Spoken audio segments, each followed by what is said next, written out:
pour faire un séjour dans le pays de Moab.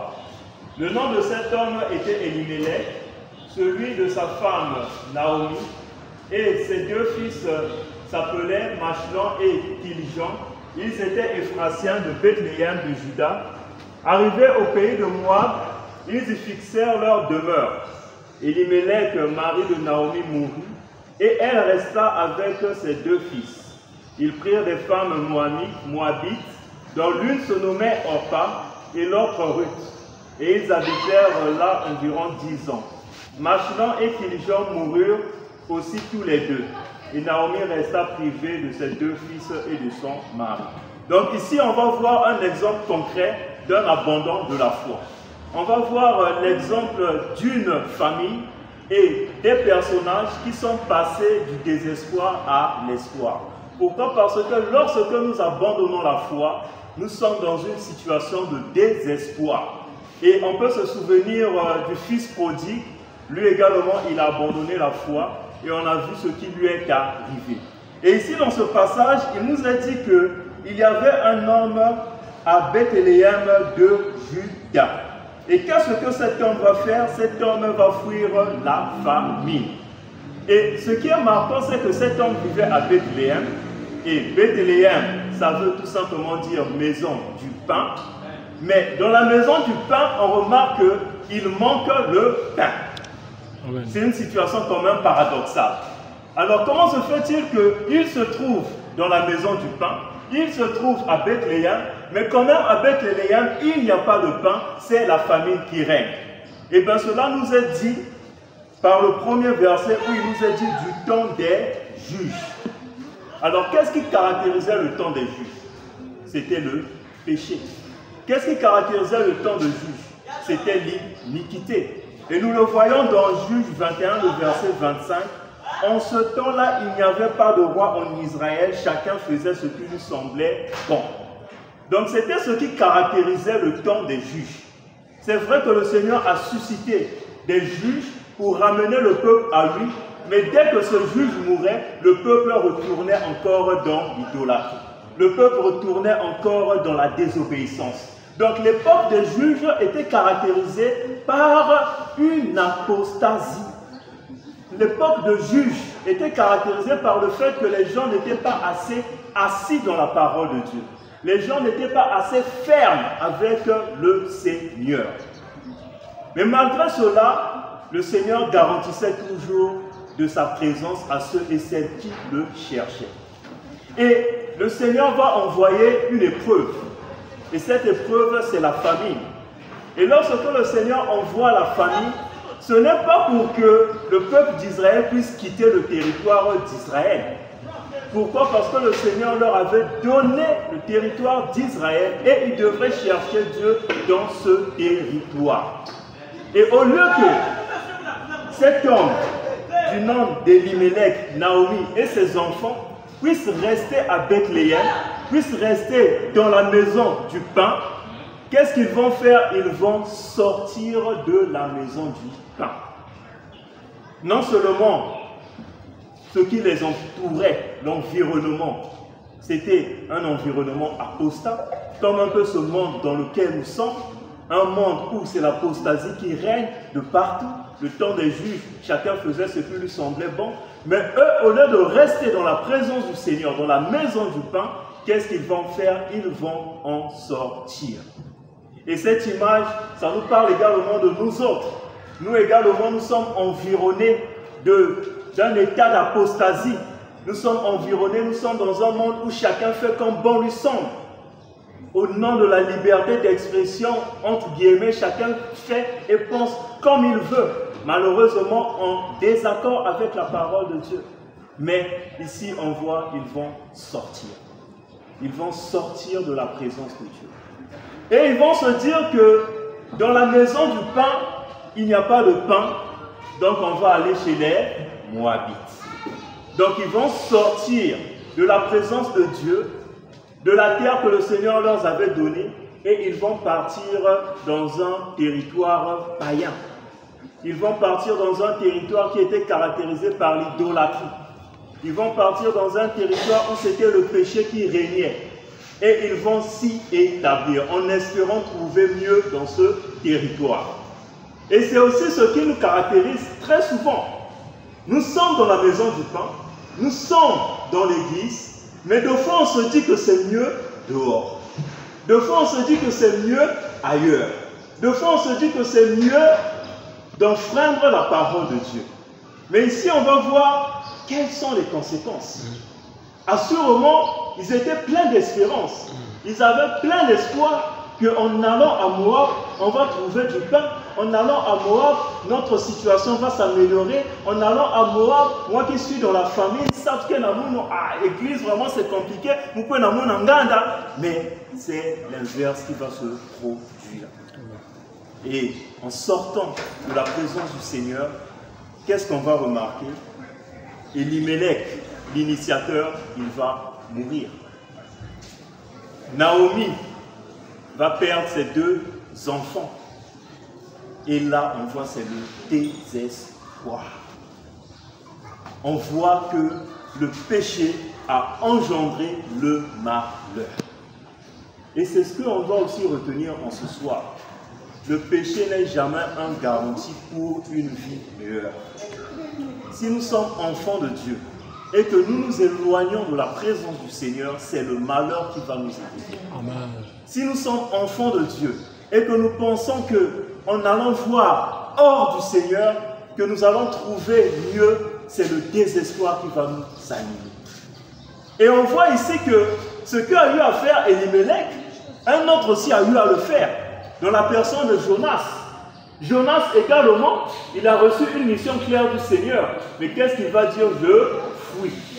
Il va aussi fuir de la présence du Seigneur. Et qu'est-ce qui va se passer? Un malheur également va arriver à Jonas, où on sera obligé de le jeter dans la mer. Une expérience douloureuse. Nous qui avons fait le offshore en mer, quand tu vois la mer, tu imagines qu'on te prend, qu'on te jette. Franchement, ce n'est pas du tout agréable. Mais Jonas a subi cela. Pourquoi? Parce qu'il est sorti de la présence du Seigneur. Et en continuant, on va se rendre compte que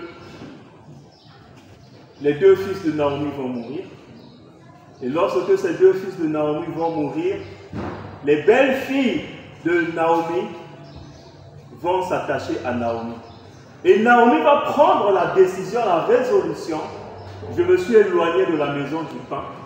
Je me suis éloigné de la présence de Dieu. Je pensais trouver une vie meilleure à Moab.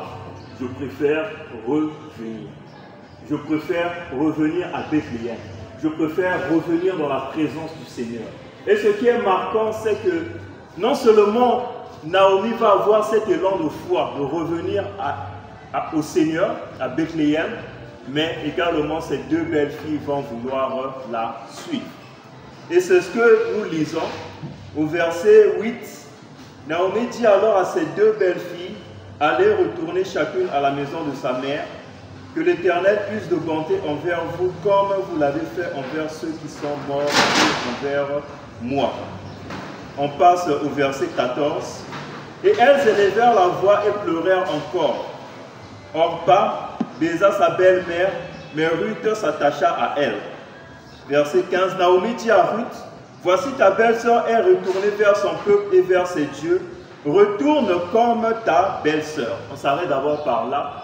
On voit que malgré que Naomi est allée à Moab, mais quand même, Naomi avait encore un reste. Elle avait encore un dépôt. Et assurément, Naomi a présenté le Dieu d'Israël à Ruth et également à l'autre. Mais ici, on va remarquer que les 2, ayant reçu instruction, ayant reçu la parole de Dieu, des 2, il n'y a qu'une qui va vouloir à tout prix aller à Bethléem. Et il y a l'autre qui va se dire, non, je préfère repartir à ma nation, je préfère repartir à mes dieux. Donc ici, nous voyons le cas de Ruth. On voit que Ruth, elle avait un mari. Elle a eu un mari. Ce mari est mort. Dieu merci, elle s'est donnée au Seigneur. Et là maintenant, il fallait revenir dans la maison du pain. Elle ne savait pas ce qui allait arriver d'elle. Donc, Ruth et Naomi, les deux sont désespérés. Ruth et Naomi, les deux ne savent pas ce qui va se passer. Pourquoi? Parce que Elimelech, en partant à Moab, il a eu à vendre ses biens. Mais les deux vont se dire, mieux vaut retourner dans la présence de Dieu. Les deux vont se dire, la solution, ce n'est pas de rester à Moab. Les deux vont se dire, la solution, c'est plutôt revenir au Seigneur. Et on va voir au verset 16, Ruth répondit, ne me presse pas de te laisser de retourner loin de toi. Où tu iras, j'irai. Où tu demeureras, je demeurerai. Ton peuple sera mon peuple et ton Dieu sera mon Dieu. Où tu mourras, je mourrai et j'y serai enterré. Que l'Éternel me traite dans toute sa rigueur si autre chose que la mort me vient à me séparer de toi. Quelle belle confession de foi. On voit Naomi, c'est comme si elle est même en train de vouloir les décourager. C'est comme si elle est en train de vouloir les dire, mais vous tout dans ma somme, mais vous tout dans Vinzanzan, mais vous tout à Beno. Mais elle résiste. Elle se dit, non, moi, c'est ton Dieu auquel j'ai cru. Donc ton Dieu, c'est mon Dieu. Ta foi, c'est ma foi. Et on voit également la même chose avec le Seigneur. Nous sommes dans Jean 6.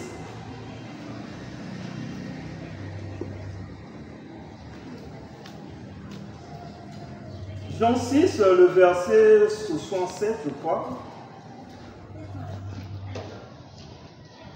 Jean 6, le verset 65, et il ajouta, c'est pourquoi je vous ai dit que nul ne peut venir à moi si cela ne lui a été donné par le Père. Dès ce moment, plusieurs de ses disciples se retirèrent et ils n'allaient plus avec lui. Jésus dit donc à ses 12, et vous, ne voulez-vous pas aussi vous en aller? Simon-Pierre lui répondit, Seigneur, à qui irions-nous? Tu as les paroles de la vie éternelle. Donc on voit le même esprit. On voit Naomi qui va dire à Ruth et à Orpa, de Futuka. On voit ici aussi le Seigneur va dire à ses disciples, et vous, ne voulez-vous pas aussi vous en aller? C'est comme si nous avions la bien savoir. Mais ici on voit que le Seigneur veut tester la détermination. Le Seigneur veut tester et voir si réellement c'est une décision de cœur. Pourquoi? Parce que dans Jean, plusieurs se sont retirés, ils sont repartis, ils n'ont plus voulu suivre le Seigneur et le Seigneur va tester ceux qui étaient restés pour voir si réellement leur engagement venait du fond de leur cœur. Et c'est la même attitude également qu'a eu Naomi.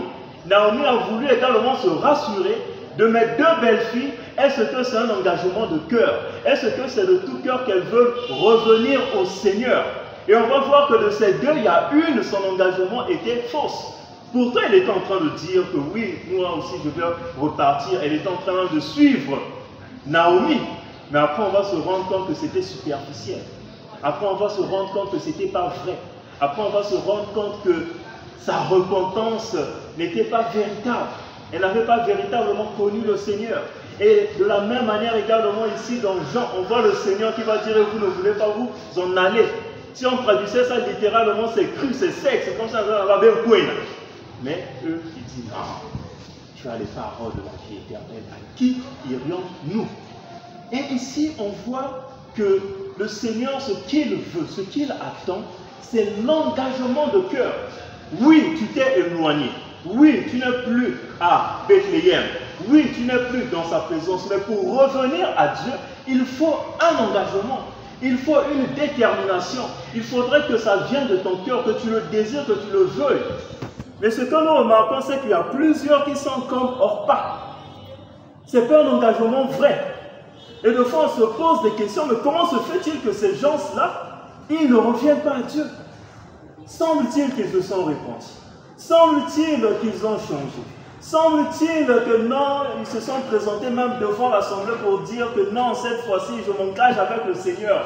Mais quelques semaines après, quelques mois après, ils retournent encore à leur folie. Ça montre tout simplement qu'elles n'ont pas pris cela à cœur. Et que c'était soit les émotions qui les animaient, c'était pas véritablement. Et nous allons voir que ce que le Seigneur attend, c'est un engagement de cœur lorsqu'on s'éloigne. Ce qu'il attend, c'est de voir, est-ce que de tout ton cœur, tu veux abandonner moi? Est-ce que de tout ton cœur, tu veux abandonner ton peuple? Est-ce que de tout ton cœur, tu veux abandonner tes divinités, l'idolâtrie et tout ce qui ne cadre pas avec la volonté de Dieu? Si c'est de tout cœur, eh bien, le Seigneur nous donnera la force. Amen. On va continuer. Nous sommes dans Ruth, le chapitre 2.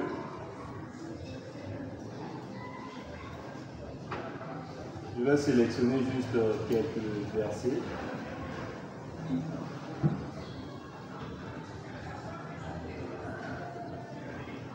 On va prendre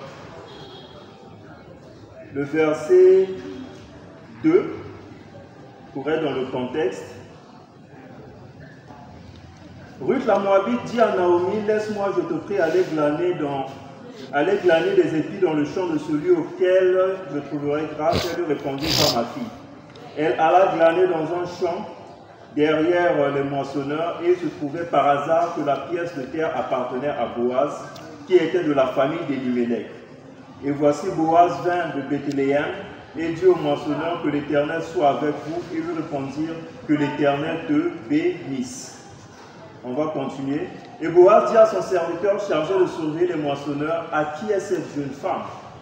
Le serviteur chargé de surveiller les moissonneurs répondit, c'est une jeune femme moabite qui est revenue avec Naomi du pays de Moab.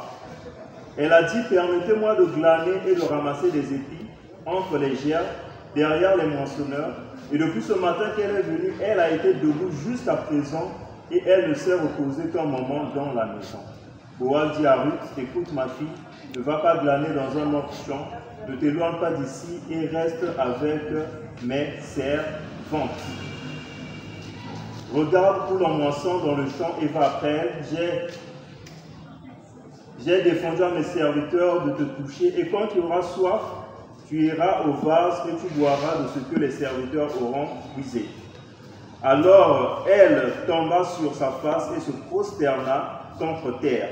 Et elle lui dit, comment ai-je trouvé grâce à tes yeux pour que tu t'intéresses à moi qui suis une étrangère? Boaz lui répondit, on m'a rapporté tout ce que tu as fait pour ta belle-mère depuis la mort de ton mari et comment tu as quitté ton père et ta mère et le pays de ta naissance pour aller vers un peuple que tu ne connaissais point auparavant. Je vais continuer. Que l'Éternel te rende ce que tu as fait et que ta récompense soit entière de la part de l'Éternel, le Dieu d'Israël, sous les ailes duquel tu es venu te réfugier. Et elle dit, oh, que je trouve grâce à tes yeux, mon Seigneur, car tu m'as consolé et tu as parlé au cœur de ta servante, et pourtant je ne suis pas moi comme l'une de tes servantes. Au moment du repas, Boaz dit à Ruth, approche, mange du pain, et trempe ton morceau dans le vinaigre. Elle s'assit à côté des moissonneurs, on lui donna du grain rôti, elle mangea et se rassasia, et elle garda le reste. Puis elle se leva pour glaner. Boaz donna cet ordre à ses serviteurs qu'elle glane aussi entre les gerbes. Et ne l'inquiétez pas. Et même vous ôterez pour elle des gerbes quelques épis, que vous la laisserez glaner sans lui faire des reproches. Elle glana dans le champ jusqu'au soir et elle bâtit ce qu'elle avait glané. Il y eut environ un épha d'orge. Elle emporta et rentra dans la ville et sa belle-mère vit ce qu'elle avait glané.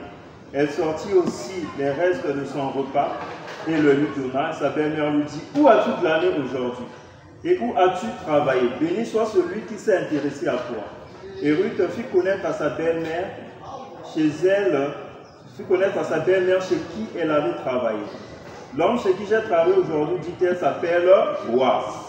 Naomi dit à sa belle-fille, qu'il soit béni de l'Éternel, qui se montre miséricordieux pour les vivants, comme il le fut pour ceux qui sont morts. Cet homme est notre parent, lui dit encore Naomi, il est de ceux qui ont sur nous droit de rachat. Et ici, dans ce passage, nous voyons que Ruth et Naomi vont quitter Moab et elles vont arriver à Bethléem. Et lorsqu'elles vont arriver à Bethléem, c'est avec les Moab. Les gens, en voyant Naomi, elles vont être surprises de voir, waouh, Naomi est de retour. Et Naomi va dire, ne m'appelez plus Naomi, appelez-moi Mara. Et elle va dire que je suis parti dans l'abondance, mais je reviens dans l'amertume. Littéralement, on peut encore dire que je suis parti avec espérance et je reviens désespéré. Et quand elle va revenir, on va se rendre compte que le Seigneur va entreprendre une action. Le Seigneur va entreprendre une action de restauration auprès de Naomi.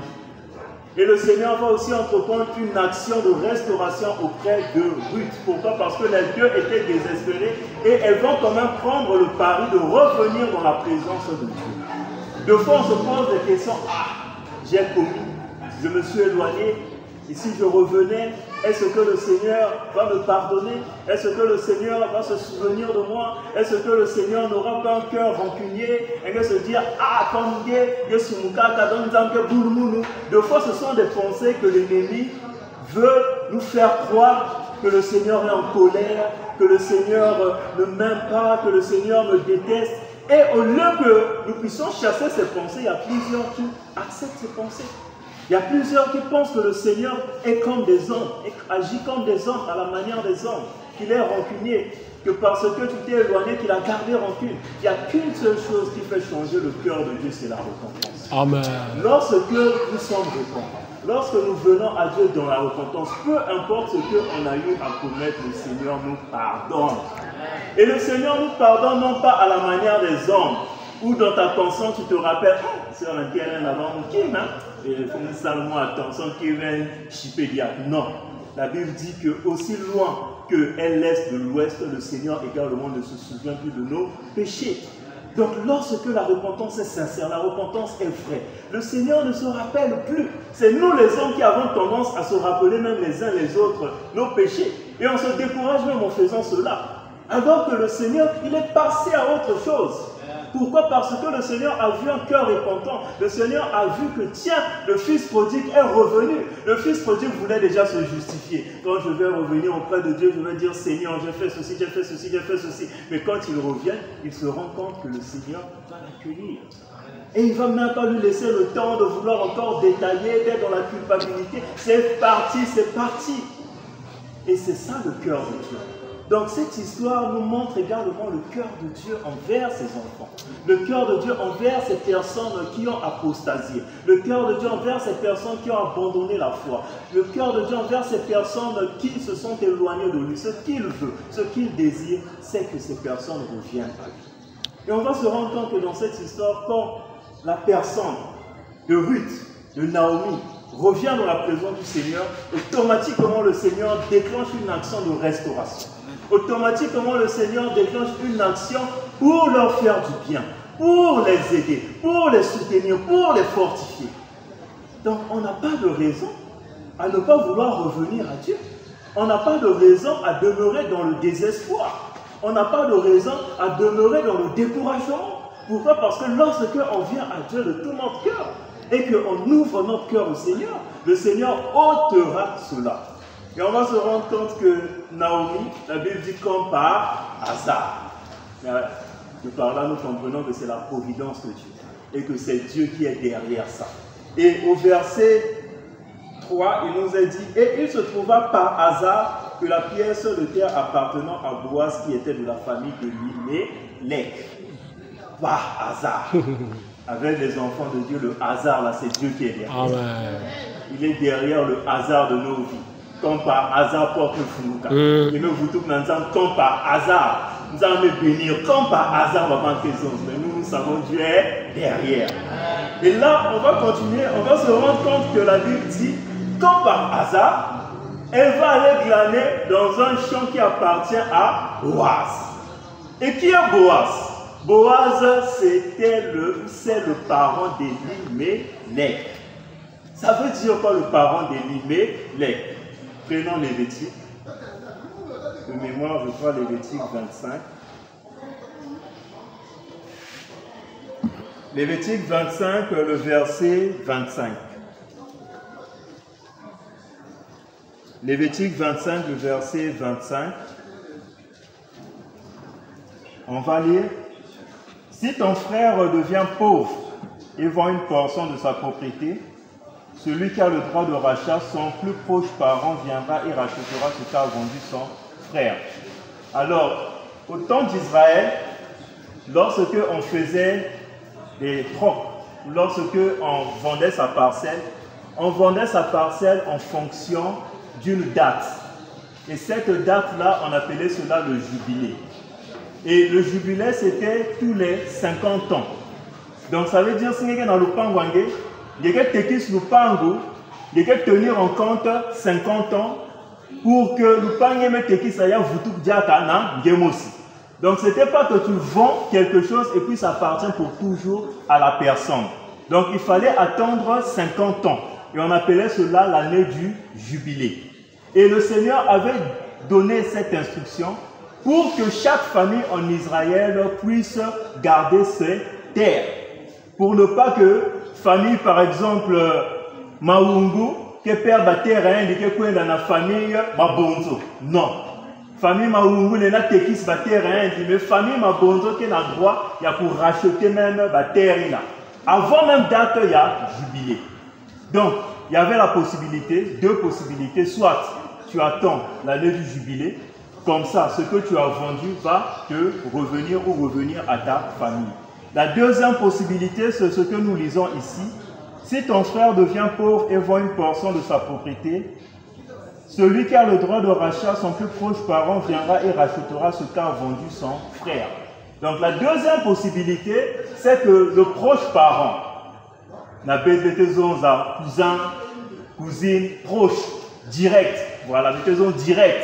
Si vous avez il y a une possibilité, vous avez un terrain, vous avez un monte, vous avez un football sans terrain, vous avez donc non seulement vous avez 50 ans, mais 50 ans, il faut aussi déjà.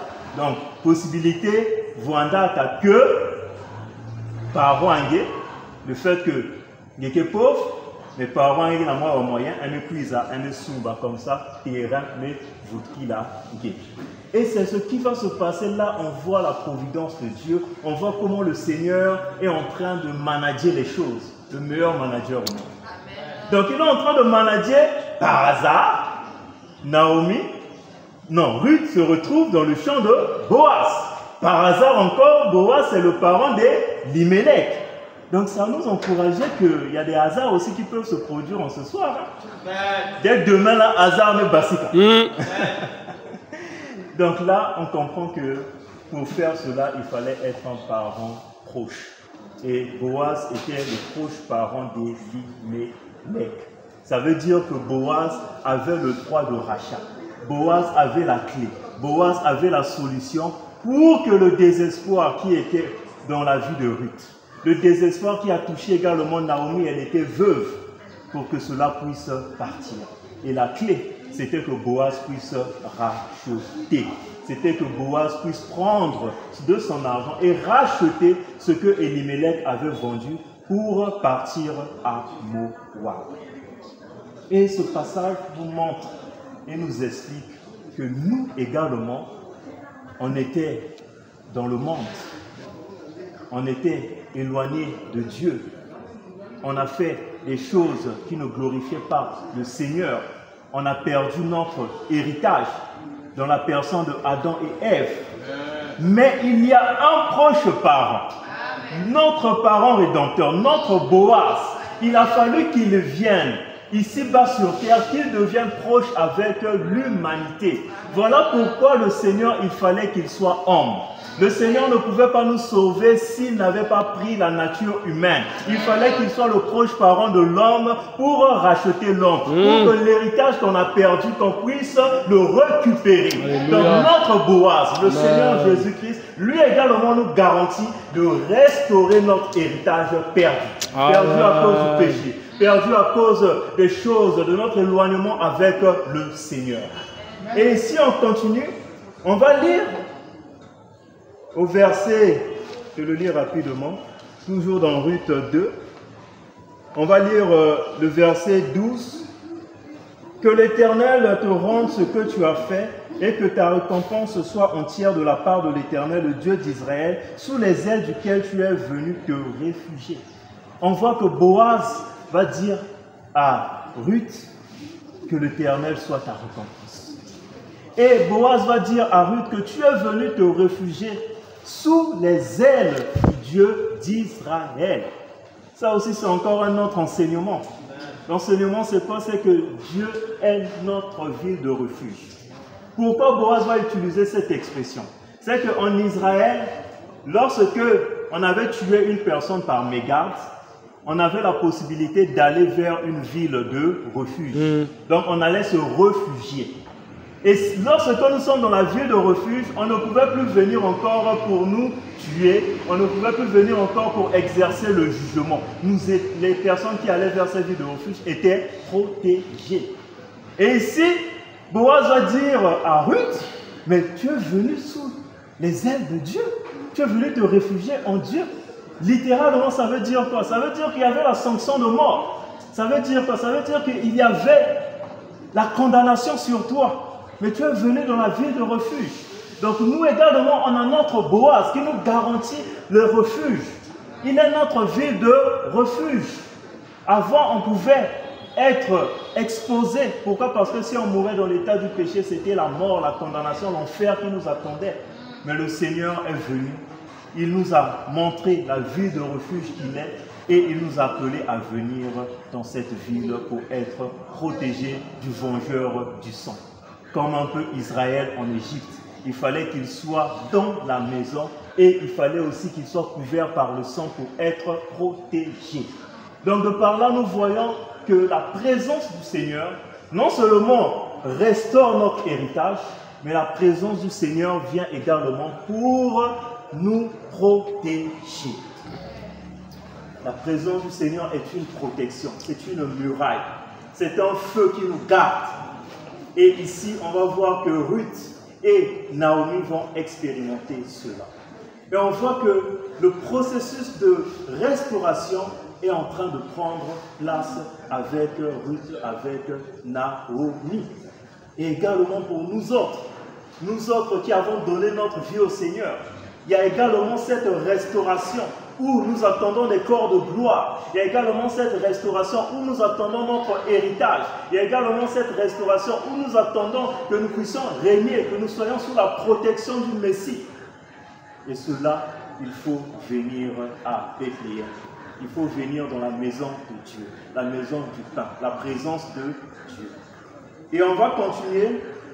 Au verset 22, Naomi dit à Ruth, sa belle-fille, il est bon, ma fille, que tu sortes avec ses servantes et qu'on ne te rencontre pas dans un autre champ. On voit ici la persévérance. Elle resta donc avec les servants de Boaz pour glaner jusqu'à la fin de la moisson des orges et de la moisson du froment, et elle demeura avec sa belle-mère. Ici, Naomi va donner des conseils à Ruth pour dire, ne t'éloigne pas de Boaz, ne t'éloigne pas de son champ, ne t'éloigne pas de son rayon, sois toujours là, travaille, persévère. Et nous également, nous devons persévérer. Lorsque le Seigneur est en train de restaurer, il nous faut de la persévérance. Il nous faut être à ses pieds. Il nous faut rester là et s'attendre à Dieu. Pourquoi? Parce qu'il est en train de faire un travail de fond. Et ici, si Ruth avait manqué de persévérance, elle allait passer à côté. Si Ruth s'était dit, ah, je suis fatigué de travailler dans le champ de Boaz, je préfère aller ailleurs, elle n'allait pas recevoir cette bénédiction que le Seigneur était en train de lui préparer. Et qu'est-ce qui va se passer? C'est que, de par le contact de Boaz et de Ruth, quelque chose va naître dans les cœurs de tous. Qu'est-ce qui va naître? On est au verset 3, le chapitre 3, pardon. Naomi, sa belle-mère, lui dit, ma fille, je voudrais assurer ton repos afin que tu fusses heureuse. Et maintenant, Boaz, avec les servants duquel tu as été, n'est-il pas notre parent? Voici qu'il doit vanner cette nuit les orges qui sont dans l'air. Lave-toi et pointe-toi, puis remets tes habits et descends à l'air. Tu ne te feras pas connaître à lui jusqu'à ce qu'il ait achevé de manger et de boire. On va s'arrêter par là. Ici, on se rend compte que Naomi conseille Ruth. Naomi va donner comme conseil à Ruth, mais tiens, tu es dans la présence de Boaz. Mais Boaz peut t'assurer le repos. Et à l'époque, le repos, ça signifiait tout simplement le mariage. Donc, ici, Naomi va dire que moi, Naomi, je veux t'assurer le repos. C'est comme aussi le Saint-Esprit nous dit en ce soir qu'il veut nous assurer les noces, qu'il veut nous assurer les fiançailles.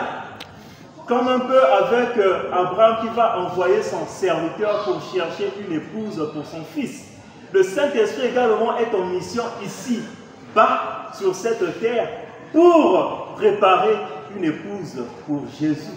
Et en cela, on va voir que Naomi va donner des tuyaux. Va donner des tuyaux à Ruth. De même aussi, le Saint-Esprit va nous donner les mêmes tuyaux. On voit, lave-toi, oins-toi, descends à l'air là où se trouve Boaz. Je pense qu'on est déjà arrivé. Premièrement, on nous parle de ce laver. Tu veux assurer un repos. Tu veux participer aux noces. Tu veux être enlevé. Oui, c'est bien. Tu es venu dans la présence de Dieu. Oui, c'est bien. Tu connais le Seigneur. Mais il y a plus que ça. Il y a plus de bénédictions. Il y a l'enlèvement qui est là. Il y a la résurrection. Il faudrait assurer une place bien. Pour que tu puisses assurer un rang bien, il faudrait que tu te laves. Alors, qu'est-ce que ça nous parle, le fait de se laver? Quelqu'un peut répondre, ça nous parle de quoi? La sanctification. Amen. Donc ici on voit, ici, si on prend cette image, nous également, si on veut que notre repos, notre mariage soit assuré, il faut nous sanctifier. Et dans Éphésiens 5, le verset 26, Éphésiens 5, le verset 26. Afin de la sanctifier par la parole, après l'avoir purifiée par le baptême d'eau. Donc ici on voit l'apôtre Paul, chapitre 1, chapitre 2, il parle de l'Église. Il parle au chapitre 2 du fait que nous étions d'abord loin du Seigneur, nous ne le connaissons pas, et que maintenant nous sommes sauvés par sa grâce. Mais l'apôtre Paul ne s'arrête pas par là, il continue, il pousse, un peu comme Naomi. Il veut assurer le repos de l'Église, il veut assurer les fiançailles de l'Église. Et l'apôtre Paul va dire ici, afin de la sanctifier par la parole, après l'avoir purifiée par le baptême d'eau. On peut encore prendre d'autres passages dans 1 Pierre et tout, où on nous parle que la sanctification est nécessaire. Et dans Hébreu, il nous a dit que sans la sanctification, nul ne verra le Seigneur. Donc il nous faut nous sanctifier. Et après la sanctification, la Bible nous dit ici, lave-toi et oins-toi. Deuxième point, l'onction. L'onction nous parle de qui? Du Saint-Esprit. Donc de par là, nous voyons que oui, tu es revenu. Oui, tu cherches le Seigneur, mais il faut encore plus. Oui, tu te sanctifies, mais recherche l'onction. Recherche la présence et la puissance du Saint-Esprit. Et dans la parole de Dieu, dans Éphésiens 5, le verset 18, il nous est demandé, non, il nous est commandé d'être remplis de l'Esprit de Dieu. Et la Bible va nous dire que les enfants de Dieu, les fils de Dieu sont conduits par l'Esprit. Donc il y a besoin également de marcher par l'Esprit. Oui, tu marches dans la sanctification, tu te purifies, mais va un peu plus, recherche l'onction de Dieu. Recherche la présence de Dieu. Recherche la conduite du Saint-Esprit. Et on continue, remets tes habits. Que nous parlent des habits? Les habits nous parlent des œuvres. Dans l'Apocalypse, il nous est parlé des œuvres des saints. Donc il faut aussi œuvrer. Oui, tu te sanctifies. Oui, il y a l'onction de Dieu, mais cette onction de Dieu ne nous rend pas passifs. Cette onction de Dieu nous pousse aux œuvres. Donc il faut porter les habits, d'où les œuvres. Et ici on nous dit, et descends à l'air. On voit par là une action qui doit être entreprise. Et nous, cette action de descendre, c'est une action inverse. Nous, au lieu de descendre, nous montons. Et par quel moyen nous montons? Par la prière. Par quel moyen nous montons? Par la recherche de Dieu. Par quel moyen nous montons? Le fait que nous aspirons à plus du Seigneur. Hébreux 4, le verset 16, il nous a dit quoi? Que nous puissions nous approcher de Dieu afin qu'il puisse nous secourir. Pourquoi? Parce qu'il est plein de miséricorde. Donc de par là, nous voyons que ces passages sont prophétiques. Ça parle, oui, littéralement d'une histoire vécue, mais ça nous parle également de l'Église. Ça nous parle également de notre situation. Ruth peut représenter une église qui, en venant au Seigneur, a besoin de grandir, a besoin de croître, a besoin d'une relation plus grande, a besoin d'assurer son repos.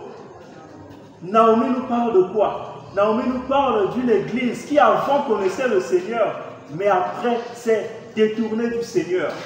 Et cela nous parle comment il faut revenir à Dieu et compter sur le Seigneur pour qu'il le restaure. Je ne pense pas que Naomi, en revenant à Bethléem, pouvait s'imaginer ce qu'il attend. Et nous également, on ne peut pas s'imaginer les bienfaits que le Seigneur nous a réservés. Non seulement dans cet âge, mais encore dans l'âge à venir. Trop souvent, nous sommes craintifs. Trop souvent, nous nous posons des questions. Trop souvent, on se dit, ah, est-ce que le Seigneur va agir? Comment le Seigneur va agir? Mais on voit ici que Naomi ne s'est pas posé des questions. Comment tout ce qu'elle a eu à faire, je retourne à Bethléem. Nous également retournons à notre Bethléem. On va continuer. On voit au verset 12 au verset 13, « Il est bien vrai que j'ai un droit de rachat, mais il en existe un autre plus proche de moi. Passe ici la nuit, et demain, s'il veut user envers toi du droit de rachat, à la bonne heure, qu'il le fasse. Mais s'il ne lui plaît pas d'en user envers toi, j'en userai, moi l'Éternel est vivant. Reste couché jusqu'au matin. » Et ici, on voit ce passage nous parle de la résolution de Boaz. Mais avant cette résolution, si on remonte quelques versets, on va se rendre compte que Boaz va tomber sous le charme de Ruth. Et c'est comme notre Seigneur. Notre Seigneur également est tombé sous notre charme. Notre Seigneur également est tombé et pris amoureux de l'Église que nous sommes. Et dans Psaume 45, il nous est dit que le Seigneur porte ses regards vers toi, ma fille. Donne-lui tes hommages. Donc de par là, nous voyons que le Seigneur a porté ses regards également vers nous. Et de la même manière que Boaz, en étant amoureux de Ruth, va prendre la décision de racheter, va prendre la décision de restaurer, c'est de cette même manière qu'en ce soir, Jésus nous dit également « Je t'aime ». Jésus nous dit également « Je suis fou amoureux de toi ». Et on peut savoir ce que fait l'amour. L'amour nous rend plus que capables de faire des choses inimaginables. Et c'est ce que le Seigneur a réservé pour tous ceux qui viennent à lui. Et dans Éphésiens 5, on a eu à voir que de la même manière que Christ a aimé l'Église, les hommes doivent aimer leurs femmes. Donc on se rend compte que le salut est une histoire d'amour. De la même manière entre Boaz et Ruth, c'était une histoire d'amour. Nous également, envers notre Seigneur, c'est une histoire d'amour. Et je pense que l'amour bannit la crainte. Lorsque on aime une personne, on ne se pose pas des questions pour savoir est-ce que la personne va me faire du mal. Là, on n'est pas parfait en amour. Mais l'amour parfait, c'est de se dire que tout ce que veut la personne, c'est pour mon bien. Et de même, moi également, c'est pour son bien. Il n'y a pas le mal au milieu de l'amour. Là où règne l'amour, il n'y a pas de mal. Donc si Dieu est amour, ça veut dire que Dieu ne peut pas te faire du mal quand tu viens à lui. Si Dieu est amour, ça veut dire que Dieu t'aime passionnément, que Dieu veut restaurer ce qui a été volé. Comme cela nous est dit dans Joël, ce que le gazan, le asile a volé, moi je restaurerai.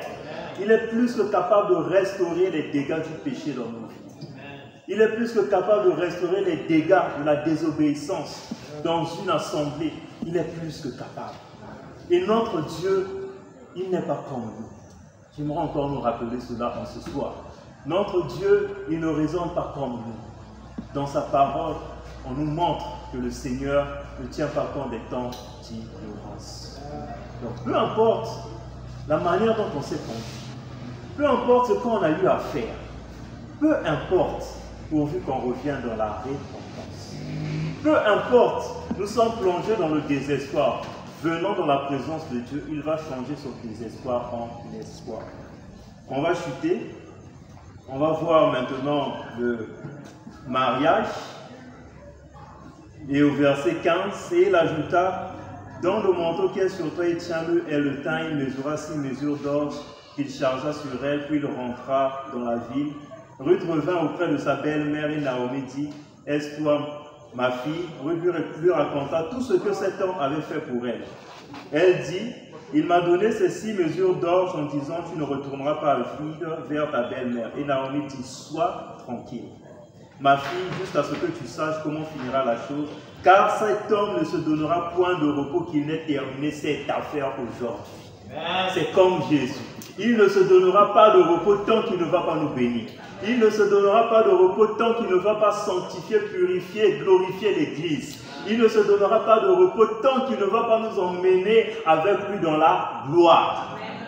Pourvu qu'on soit comme Ruth, qu'on soit lavé, qu'on soit oint, qu'on puisse revêtir les habits de justice, qu'on puisse être dans l'attitude de prière, de recherche envers le Seigneur. Et on va voir le mariage.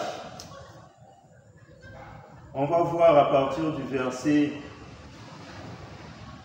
5. Le jour où tu accueilleras le chant de la main de Naomi, tu l'accueilleras en même temps de Ruth la Moabite, femme du défunt, pour relever le nom du défunt dans son héritage. Et celui qui avait le droit de rachat répondit, je ne puis pas racheter pour mon compte, crainte de détruire mon héritage, prends pour toi mon droit de rachat. Parce que lorsqu'on rachetait, c'était par rapport à la proximité du parent. Donc il y avait une hiérarchie. Par exemple, il y a le frère direct, mais il y a également le cousin. Le cousin n'est pas plus proche que le frère direct. Donc c'est un peu cette image qui nous est donnée ici. Autrefois en Israël, pour valider une affaire quelconque relative à un rachat ou un échange, l'un ôtait son soulier et le donnait à l'autre. Cela servait de témoignage en Israël. Celui qui avait le droit de rachat dit donc à Boaz, acquiert pour ton compte et ôte. Et il ôta son soulier. Alors Boaz dit aux anciens et à tout le peuple, vous êtes témoins aujourd'hui que j'ai acquis de la main de Naomi tout ce qui appartenait à Elimelech. Donc il a racheté à Kilijan et à Machlon. Et que je me suis également acquis pour femme Ruth la Moabite, femme de Machlon, pour élever le nom du défunt dans son héritage et afin que le nom du défunt ne soit point retranché d'entre ses frères et de la porte de son lieu. Vous en êtes témoins aujourd'hui. Tout le peuple qui était à la porte et les anciens dirent, nous en sommes témoins, que l'Éternel rende la femme qui entre dans ta maison semblable à Rachel et à Léa, qui toutes les deux ont bâti la maison d'Israël. Manifeste ta force dans Ephrata et fais-toi un nom dans Bethléem. Puisse la postérité que l'Éternel te donnera par cette jeune femme rendre ta maison semblable à la maison de Pérez qui fut enfantée à Juda par Tamar. Boaz prit Ruth et elle devint sa femme et il alla vers elle. L'Éternel permit à Ruth de concevoir et elle enfanta un fils. Les femmes dirent à Naomi, béni soit l'Éternel qui ne t'a point laissé manquer aujourd'hui d'un homme ayant droit de rachat et dont le nom sera célébré en Israël. Cet enfant restaurera ton âme et sera le soutien de ta vieillesse, car la belle fille qui t'aime l'a enfanté, elle qui vaut mieux pour toi que 7 fils. Naomi prit l'enfant et le mit sur son sein et elle fut sa garde. Les voisins lui donnèrent un nom en disant, un fils est né à Naomi et elle l'appelèrent Obed. Ce fut le père d'Isaïe, père de David. Voici la postérité de Pérez. Pérez engendra Esron, Esron engendra Ram, Ram engendra Aminadab, Aminadab engendra Nachon, Nachon engendra Salmon, Salmon engendra Boaz, Boaz engendra Obed, Obed engendra Isaïe, Isaïe engendra David. Ici, j'ai pris la peine de tout lire pour voir la bénédiction que finalement Ruth a reçue et Naomi a reçue. Je ne pense pas que lorsqu'ils quittaient Moab, ils avaient la pensée de se dire que le Messie allait venir de leur lignée. Je ne pense pas. Mais seulement en faisant ce pas de foi, le Seigneur avait un projet grand pour ces personnes. Et de par là, nous voyons de ce projet grand, il y avait la naissance de David. Il y avait la naissance d'un roi d'Israël. Il y avait la naissance du Messie. Pourquoi? Parce que Moab fait partie des ancêtres du Messie. On voit une femme étrangère, une femme qui n'avait normalement pas de d'héritage en Israël, mais le fait qu'elle a ouvert son cœur au Dieu d'Israël, elle fait partie de la lignée du Messie. Amen. Et cela nous est dit dans Matthieu, où on nous parle de Ruth. Jésus est descendu de Ruth. Quelle bénédiction! On voit que son nom est célébré. On voit que Ruth est devenue une ancêtre de Jésus, le Messie. Et dans l'éternité, cela sera reconnu. Mais est-ce que Ruth s'imaginait cela? Non. Si Ruth regardait qu'à ses souffrances, j'ai perdu mon mari.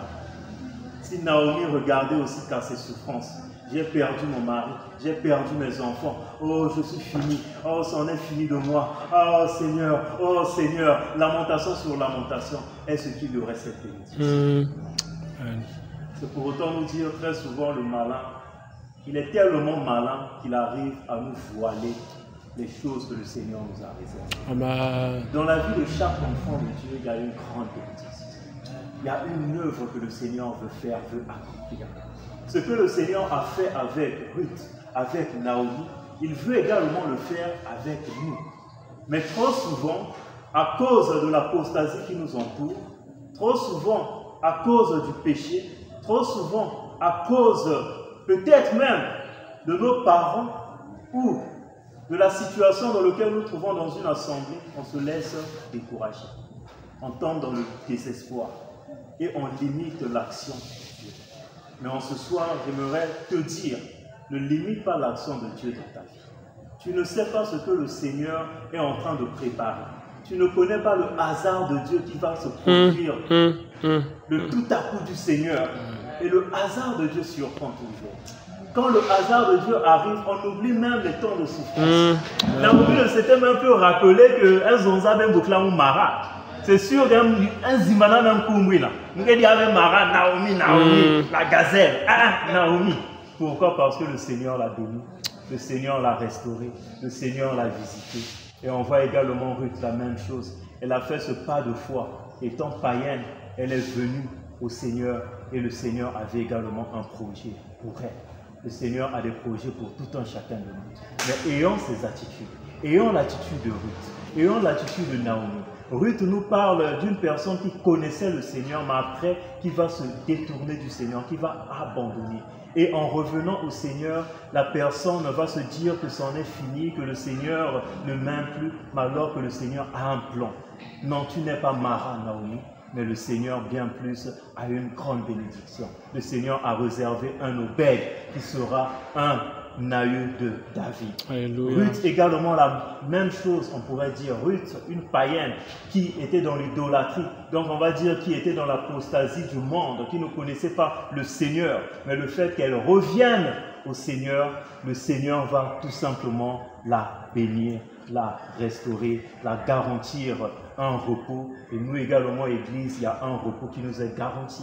L'éternité avec le Seigneur, être dans la présence du Seigneur, mais à nous de nous laver continuellement, à nous de nous oindre continuellement, à nous de porter les habits, l'œuvre de Dieu, toujours à nous également de descendre à l'air, c'est-à-dire dans la prière.